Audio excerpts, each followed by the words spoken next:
우리가 예수님을 그리스도 주님으로 믿고 구원받았다는 것은 정말 하나님의 특별한 은혜입니다. 하나님께서 우리를 지명하셨습니다. 하나님께서 여러분을 선택하셨습니다. 하나님께서 여러분을 부르셨습니다. 그리고 하나님께서 우리를 하나님의 소유로 삼으셨습니다. 이사야 43장 1절에 내가 너를 구속하였고 내가 너를 지명하여 불렀나니, 같이 하겠습니다. 너는 내 것이라. 믿으시면 아멘 하시기 바랍니다. 너는 내 것이라. 참 하나님의 특별한 은혜인 것입니다. 그러나 하나님은 우리를 소유하신 것으로 만족해 하시지 않습니다. 하나님께서 우리에게 기대하시며 바라시는 것이 있습니다. 하나님의 강력한 소원이세요. 그것은 하나님을 닮으라는 것입니다. 그래서 하나님처럼 되라는 거예요.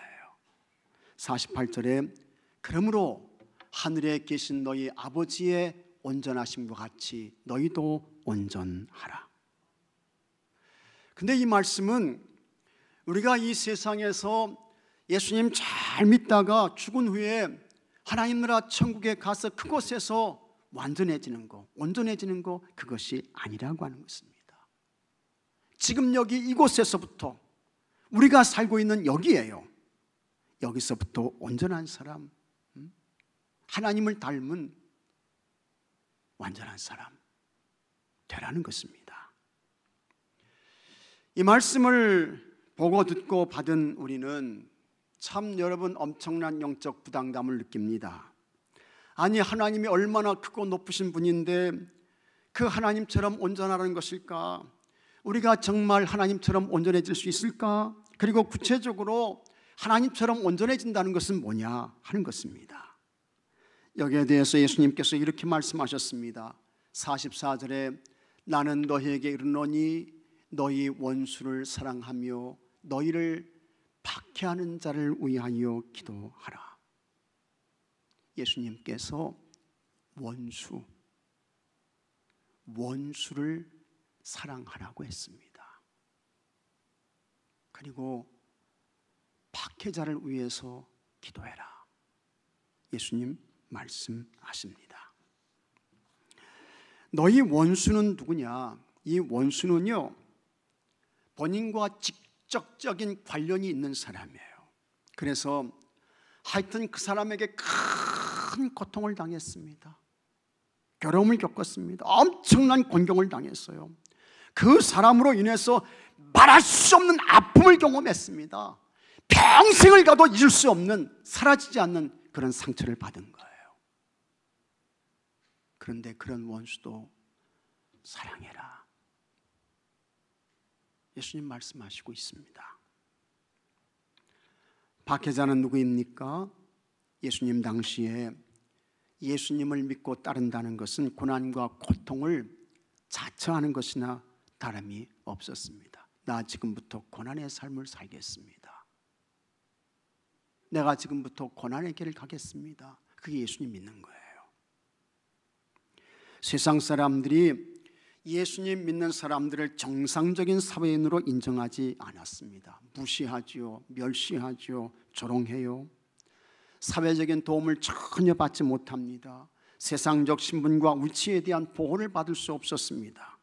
유대계에 속한 사람들이 예수님 믿는 사람들, 저것들은 이단이야 하면서 막 공격해요. 핍박을 하는 것입니다.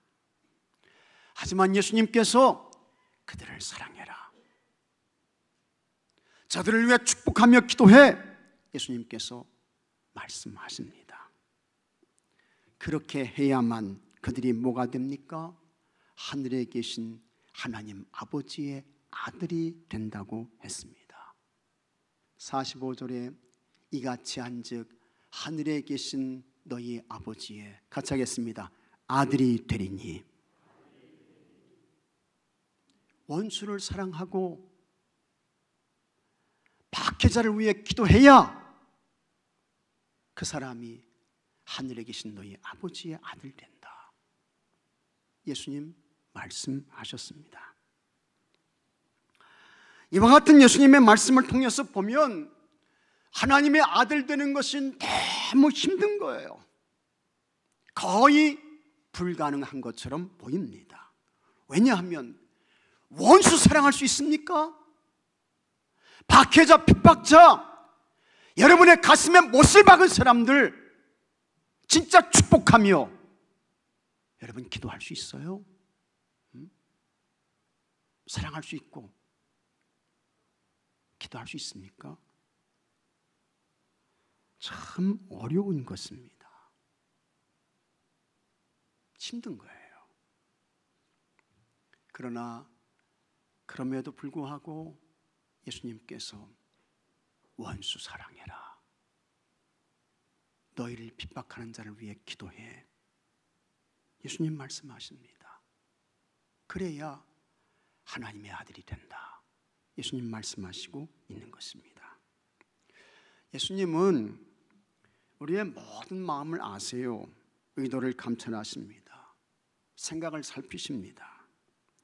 그런 예수님께서 원수를 사랑하라고 하셨고 박해자를 위해 기도하라고 했습니다. 그렇게 해야만 그 사람이 하나님의 아들, 하나님의 자녀라고 하는 것입니다. 세상은 원수를 미워하죠. 세상은 원수를 저주해요. 그렇게 세상이나 세상 사람과 똑같이 원수 미워하고 보복합니다. 갚아줘야 돼요. 박해자를 저주해요. 그러면 그 사람은 하나님의 사람, 하나님의 아들 아니라고 하는 것입니다. 이와 같은 예수님의 말씀에 대해서 여러분의 입장과 생각은 어떻습니까? 아주 당황스럽죠. 매우 큰 부담감을 느낍니다.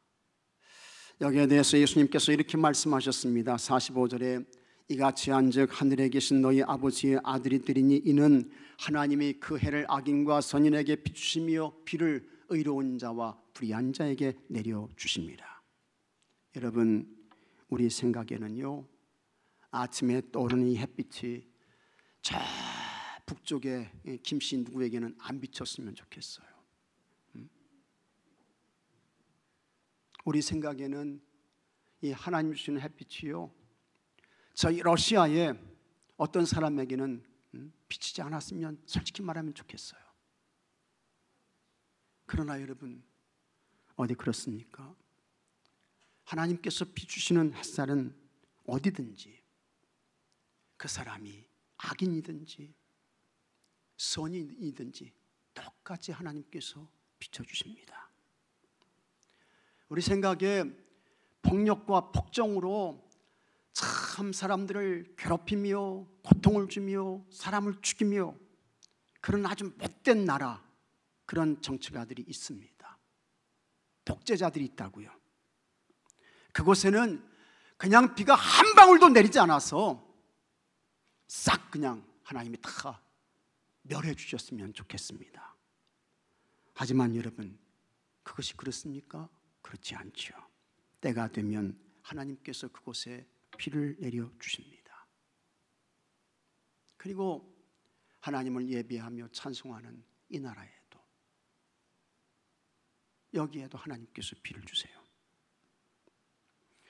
하나님께서 인간에게 베풀어 주신 최고의 사랑은 예수님을 이 세상에 그리스도 구원자로 보내주신 것입니다. 그분은 성령으로 잉태되셨습니다. 그래서 예수님은 죄가 없으십니다. 그렇게 죄가 없으신 예수님께서 죄와 허물로 이미 벌써 죽은 인생들을 구원하시기 위해서 예수님께서 십자가에서 죽으셨습니다. 그러나 예수님의 십자가는 여러분, 유대인만 위한 것이 아니었습니다. 남자만 위한 것도 아니었습니다. 어른만 위한 것도 아니었습니다. 로마서 5장 8절에 우리가 아직 죄인 되었을 때에 그리스도께서 우리를 위하여 죽으심으로 하나님께서 우리에 대한 자기의 사랑을 확증하셨느니라. 다 같이 아멘.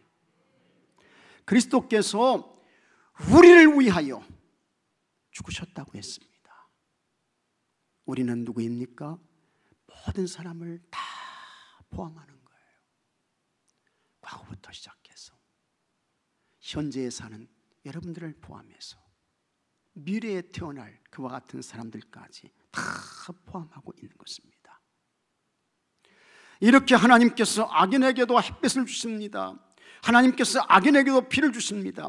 예수님의 십자가는 악한 사람까지 모두를 위한 것입니다. 이것은 뭐냐? 하나님의 절대적인 사랑입니다.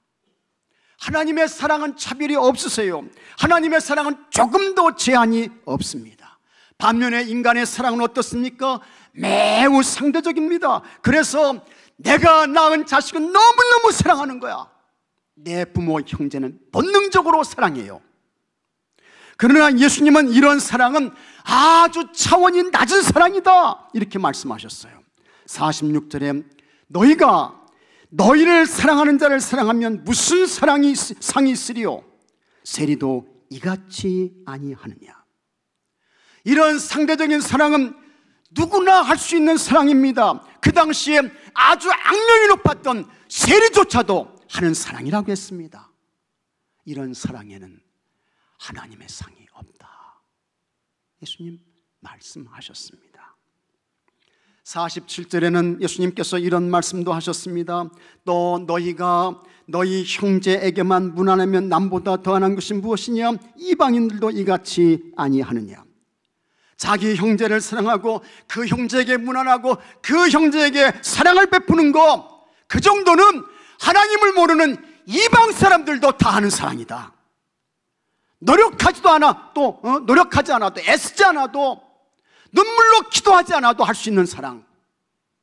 예수님은 그런 사랑을 명령하시지 않았습니다. 예수님께서 매우 충격적인 말씀을 하셨습니다. 다시 48절에요. 그러므로 하늘에 계신 너희 아버지의 온전하심과 같이 너희도 온전하라. 이 말씀은 뭡니까? 하나님처럼 되라는 것입니다. 다 하나님 닮아서 하나님처럼 되라. 그래서 하나님같이 아가페의 절대적인 사랑을 하라는 것입니다. 더 구체적으로 원수까지 사랑해. 원수까지. 박해자, 너희들을 괴롭게 하는 사람, 힘들게 하는 사람, 내 마음에 깊은 상처 준 사람, 그 사람까지도 축복하며 기도해. 예수님 말씀하십니다. 예수님께서 하늘에 계신 너희 아버지의 온전하심과 같이 너희도 온전하라, 예수님 말씀하셨는데, 온전하다는 헬라어로 텔레이오스라고 합니다. 텔레이오스. 이것의 의미는 목적에 일치하는 거예요. 목적에 이르는 것입니다. 여기서 목적에 일치하고 목적에 이른다는 것은 뭐냐? 하나님께서 사람을 창조하셨을 때의 그 본래의 모습, 그 본성을 찾는 것입니다. 그걸 회복하는 거예요. 하나님께서 사람을 하나님의 형상으로 만드셨습니다. 하나님의 성품을 가진 자로 만든 것입니다.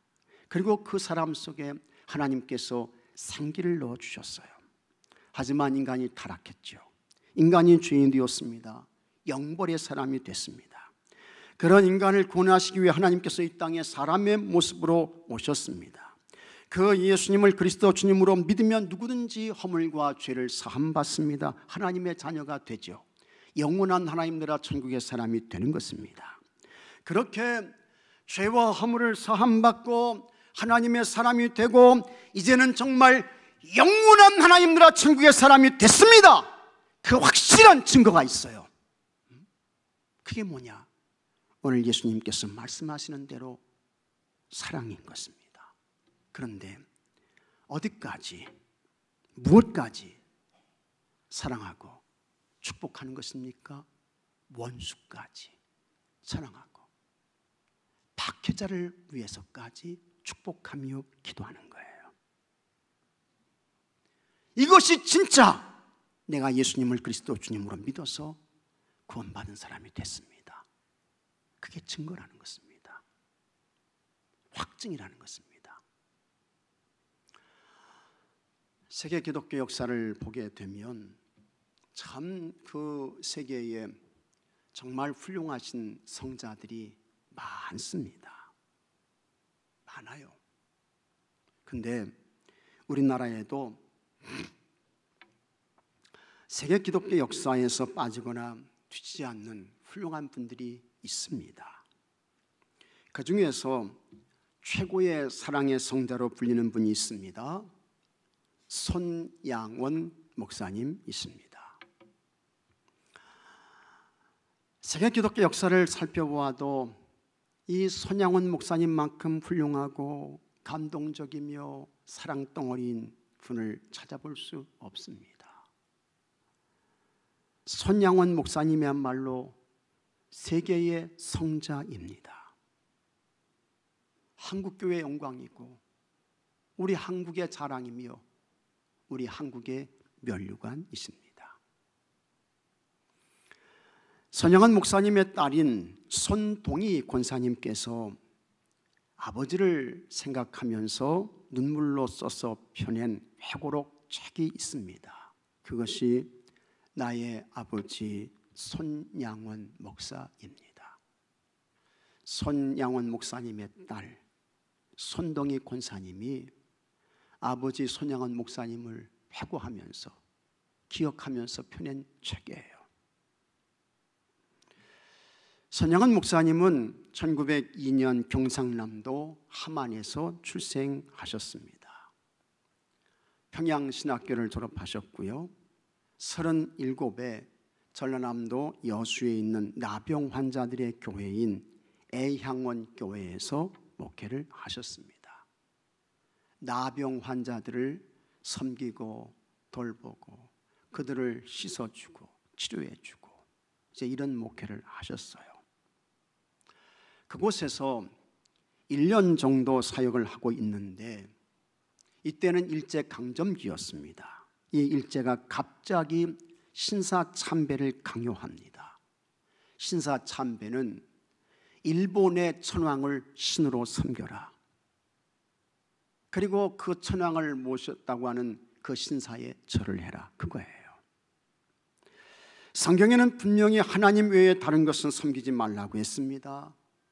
절하면 안 된다고 했습니다. 손양원 목사님은 하나님의 말씀인 성경에 따라 일본의 천황을 신으로 인정하지 않았습니다. 그래서 신사에도 절을 하지 않습니다. 악하고 불의했던 아주 못된 일본이 그런 손양원 목사님을 그냥 두지 않았습니다. 일본 형사에게 끌려갔어요. 가가지고 매를 많이 맞습니다. 목사님이 매를 많이 맞았어요. 협박을 당합니다. 험악한 고초를 겪었습니다. 그래도 손양원 목사님은 거기에 굴복하지 않았습니다. 재판에 넘겼습니다. 이 악하고 불의하고 못된 일본 판사가 손양원 목사님에게 일본 천황을 신으로 인정하지 않았다고, 신사에 절하지 않았다고 5년을 선고했습니다. 손양원 목사님께서 감옥 생활 5년을 하셨습니다. 옥고를 치렀어요. 그때 하나님께서 이 악한 일본을 꺾어주시게 되는 것입니다. 미국이 1945년 8월 6일 히로시마에, 일본 히로시마죠, 리틀보이라고 하는 인류 최초의 핵 원자폭탄을 그곳에 떨어뜨리게 됩니다. 그리고 8월 9일에는 일본 나가사키에 두 번째 핵무기를 쓰게 되는데 팬맨이라고 하는 좀 이렇게 퉁퉁한 이런 이 원자폭탄을 거기에 투하를 해요. 일본은 더 이상 버틸 수 없게 됩니다. 그래서 1945년 8월 15일 낮 12시에 쇼와 천황이 무조건 항복을 선언하게 되는 것입니다. 항복 선언과 함께 비로소 우리나라가 일본의 식민지 지배에서 벗어나게 되었습니다. 손양원 목사님도 해방과 함께 감옥에서 풀려났습니다. 목사님께서 다시 애양원으로 돌아오셨습니다. 그곳 애양원에서 나병 환자들을 사랑으로 섬기며 목회를 계속해서 이어가고 있었습니다. 3년이 채 지나지 않았습니다. 1948년 10월 19일 여수 순천 반란 사건이 일어나게 됩니다. 제주에서 4.3 사건이 있게 되는데 이 군대가 가서 그것을 진압해라. 그런데 그거 이제 명령을 복종하지 않고 여기 군대 가운데는 공산당들이 들어가 있어가지고 거기에서 반란을 일으키게 되는 거예요. 그게 이제 여수순천 반란 사건입니다. 그러면서 하루아침에 그 지역에 있던 많은 중고등학생들이 갑자기 이게 공산당이 돼버리는 거예요. 그때는 사상적으로 그렇게 힘들고 어려운 시기였습니다. 그런데 평소에 예수님 믿는 것을 좋지 않게 생각했던 고등학생 하나가 고등학생이에요. 반란 사건이 일어나자 손양원 목사님의 큰 아들이며 고등학생이었던 손동인과 동생인 손동신을 끌고 갑니다. 그리고는 구타를 하죠. 고문을 하는 것입니다. 예수 안 믿겠다고 하면 놓아주지만 예수 믿겠다고 하면 너희들 죽인다. 막 협박을 해요. 그런데 손양원 목사님의 두 아들은 우리는 끝까지 예수님 믿을 거야. 너도 예수님 믿어. 우리 같이 교회 가자. 전도합니다. 그러자 이 고등학생이 손양원 목사님의 두 아들을 총으로 쏴서 죽입니다. 손양원 목사님의 두 아들이 거기서 총에 맞아 죽게 되는 거예요. 이 두 아들을 죽인 사람의 이름이 안재선이었습니다. 그때에 손양원 목사님의 딸 손동희 권사님은 중학생이었습니다. 두 아들이 순교했습니다. 너무 잘생겼어요. 멋지게 생겼어요. 멋있어요. 근데 이 두 아들이 죽어. 천여 명의 성도들과 함께 교회 마당에서 이 두 아들을 하나님 나라 천국으로 보내는 장례식을 하게 됩니다. 그런데 그때에 손양원 목사님이 하나님께 10가지 감사의 기도를 드리게 되는 거예요. 첫째, 나 같은 죄인의 혈통에서 순교의 자식들이 나오게 했으니 감사합니다. 이게 첫 번째 감사의 기도야. 둘째, 많은 성도 가운데 이런 보배 같은 아들들을 나에게 맡겨주신 것을 감사합니다. 진짜 보배죠, 보배. 이런 보배 같은 두 아들을 그동안 하나님께 나에게 맡겨주신 거 감사합니다. 그 감사의 기도를 해요. 셋째, 삼남 삼녀 중 가장 아름다운 두 아들을 바치게 되었으니 감사합니다. 넷째, 한 아들의 순교도 귀하다 하거늘 두 아들이 순교를 했으니 감사합니다. 다섯째, 예수 믿다가 병들어 죽는 것도 복이라 하거늘 하물며 전도하다가 순교당했으니 얼마나 감사한지요. 여섯째, 미국 유학 가려고 준비하던 큰아들 미국보다 더 좋은 천국에 갔으니 감사합니다. 이게 여섯 번째 감사예요. 그 다음에 일곱째, 나의 사랑하는 두 아들을 총살한 원수를 회개시켜 내 아들 삼고자 하는 사랑의 마음을 주시니 감사합니다. 일곱 번째 감사입니다. 여덟째, 두 아들이 순교함으로 무수한 천국의 아들들이 생겨날 것을 생각하니 감사합니다. 아홉째, 역경 중에서 이상 8가지 진리와 하나님의 사랑을 찾는 기쁜 마음, 여유 있는 믿음 주시니 감사합니다. 그 다음 10번째, 나에게 분수에 넘치는 이런 과분한 큰 복을 내려주신 것은 부모님이 새벽마다 부르짖던 수십 년간의 눈물로 된 기도의 결실이요, 나의 사랑하는 나환자 형제 자매들이 기도해 준 그 성의의 열매로 알고 여러분 모두에게 감사합니다. 손양원 목사님의 10가지 감사 기도가 끝났습니다. A양원교회 마당이 눈물바다가 됐어요.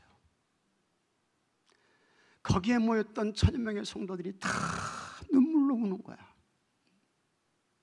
다 울어. 여기서 참 놀라운 것은 손양원 목사님께서 두 아들 손동신 장례식 때 이미 원수를 용서하고 두 아들을 죽인 안재선을 아들로 삼겠다는 마음을 가졌다는 것입니다. 장례식 때에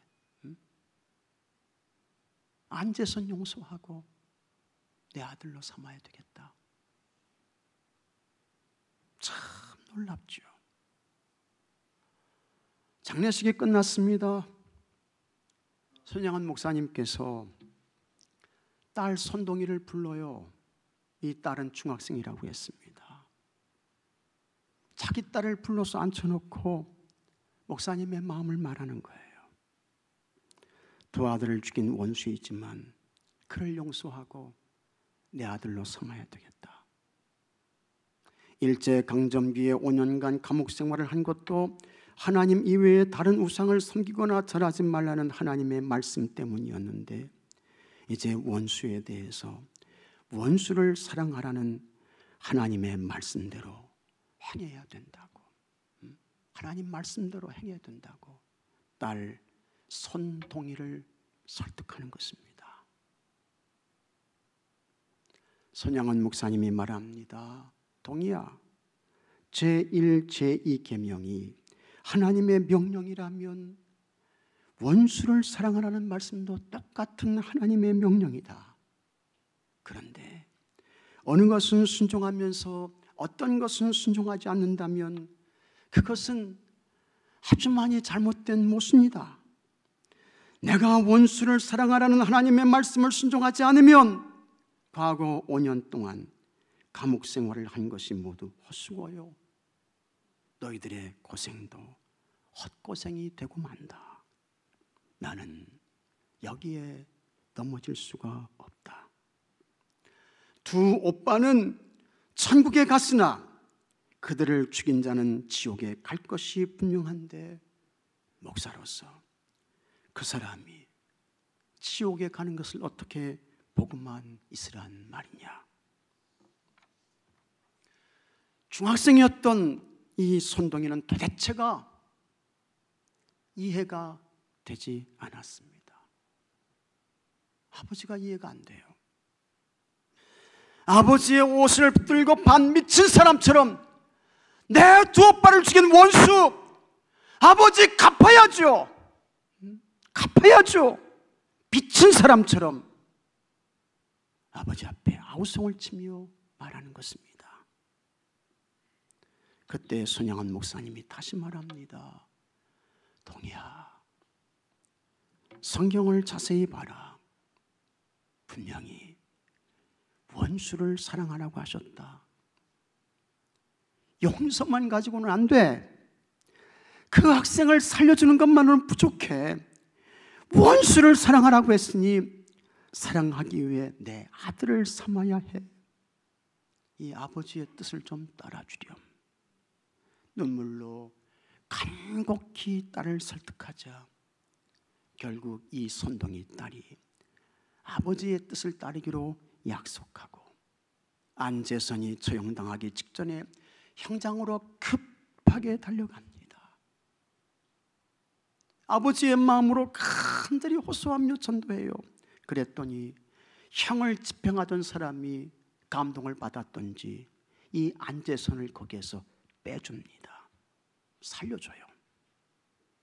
그 후에 손양원 목사님이 이 안재선을 자기 양아들로 삼게 되는 것입니다. 그리고는 목사님이 다니시는 집회마다 데리고 다니면서 거기에서 이제 이 안재선 목사님의 두 아들을 총으로 쏴서 죽인 이 사람이 은혜를 받게 되는 거예요. 1950년 6월 25일 6.25 한국전쟁이 터졌습니다. 새벽 4시에 선전포고도 없이 기습남침을 북한이 해왔습니다. 국군은 아무런 준비도 하지 못했습니다. 전쟁이 일어나고 3일 만에 서울이 함락됐어요. 순식간에 인민군이 전라도까지 밀고 내려왔습니다. 교회 성도들이 손양원 목사님께 목사님 빨리 피신가에 서야 됩니다. 빨리 몸을 피하셔야 됩니다. 이야기를 하지만 난 안 떠난다. 나는 피난 안 가. 하면서 목사님은 끝까지 남아서 예양원 교회를 지키게 됩니다. 1950년 9월 13일 손양원 목사님이 공산당에게 붙잡혔습니다. 이 인민군 공산당들이 목사라고 하니까 살려주지 않죠.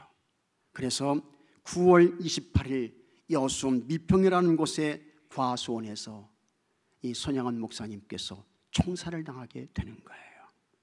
그때에 손양원 목사님이 순교하시기 전날 밤에 함께 끌려온 그와 같은 집사가 있었는데 그 집사에게 목사님이 이렇게 말합니다. 지난밤에 내 아들 동신이가 내 눈앞에 나타났어. 아마 하나님이 나를 부르시려나 봐. 동신이가 내 눈앞에 나타났어.